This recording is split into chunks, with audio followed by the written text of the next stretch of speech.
श्रीमद् भागवत महापुराण अष्टम स्कंध अध्याय 15। राजा बलि की स्वर्ग पर विजय।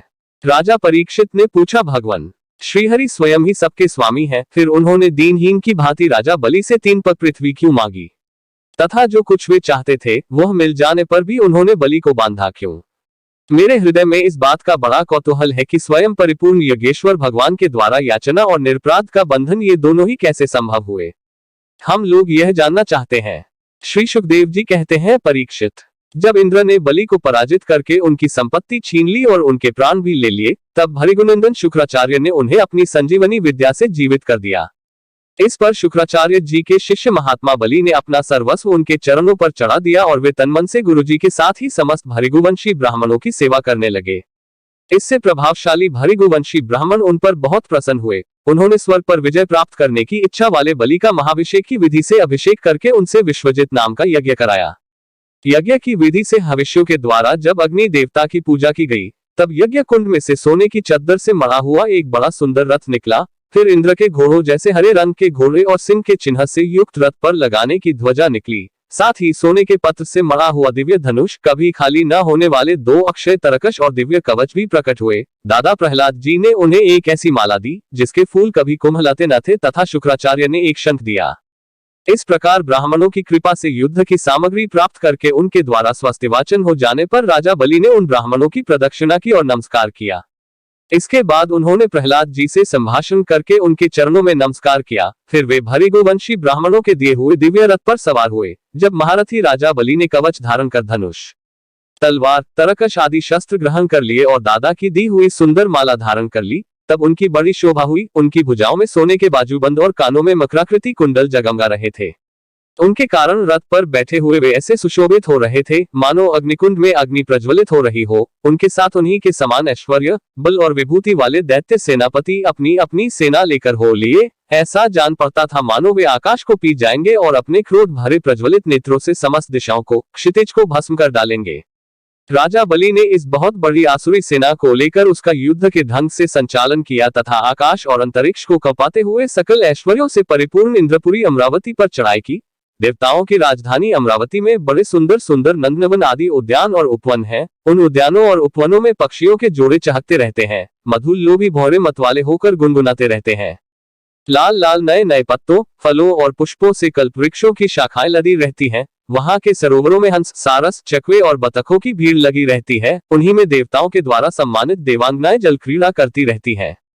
ज्योतिर्मय आकाशगंगा ने खाई की भांति अमरावती को चारों ओर से घेर रखा है। उसके चारों ओर बहुत ऊंचा सोने का परकोटा बना हुआ है, जिसमें स्थान स्थान पर बड़ी बड़ी अटारियां बनी हुई हैं। सोने के किवाड़ द्वार द्वार पर लगे हुए हैं और स्फटिक मणि के गोपुर नगर के बाहरी फाटक है। उसमें विश्वकर्मा ने ही उस पुरी का निर्माण किया है। सभा के स्थान, खेल के चबूतरे और रथ के चलने के बड़े बड़े भागों से वह शोभायमान है। 10 करोड़ विमान उसमें सर्वदा विद्यमान रहते हैं और मणियों के बड़े बड़े चौराहे एवं हीरे और मूंगे की वेदियां बनी हुई हैं। वहां की स्त्रियां सर्वदा 16 वर्ष की सी रहती हैं। उनका यौवन और सौंदर्य स्थिर रहता है। वे निर्मल वस्त्र पहनकर अपने रूप की छटा से इस प्रकार देदीप्यमान होती है जैसे अपनी ज्वालाओं से अग्नि।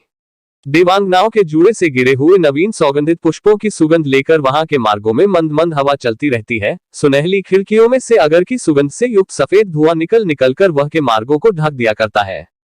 उसी मार्ग से देवांगनाएं जाती आती हैं। स्थान स्थान पर मोतियों की झालरों से सजाए हुए चदोवे तने रहते हैं। सोने की मणि में पताकाएं फहराती रहती हैं। छज्जों पर अनेकों झंडियां लहराती रहती हैं।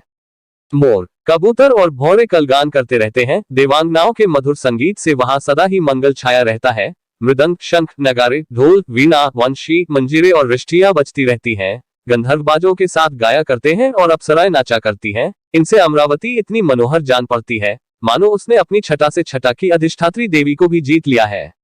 उस पुरी में अधर्मी, दुष्ट, जीवद्रोही, ठग, मानी, कामी और लोभी नहीं जा सकते। जो इन दोषों से रहित हैं वे ही वहां जाते हैं।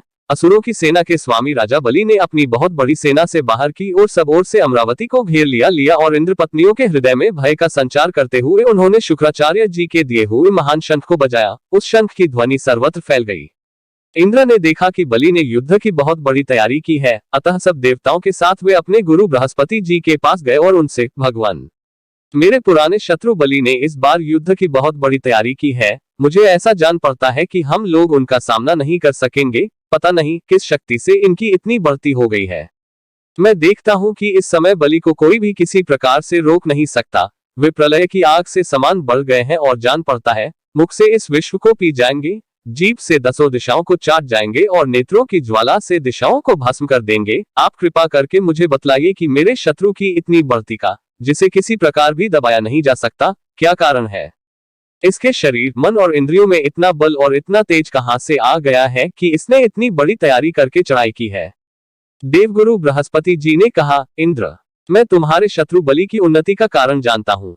ब्रह्मादि भृगु वंशियों ने अपने शिष्य बलि को महान तेज देकर शक्तियों का खजाना बना दिया है। सर्वशक्तिमान भगवान को छोड़कर तुम या तुम्हारे जैसा और कोई भी बलि के सामने उसी प्रकार नहीं ठहर सकता जैसे काल के सामने प्राणी। इसलिए तुम लोग स्वर्ग को छोड़कर कहीं छिप जाओ और उस समय की प्रतीक्षा करो जब तुम्हारे शत्रु का भाग्य चक्र पलटे। इस समय ब्राह्मणों के तेज से बलि की उत्तरोत्तर वृद्धि हो रही है।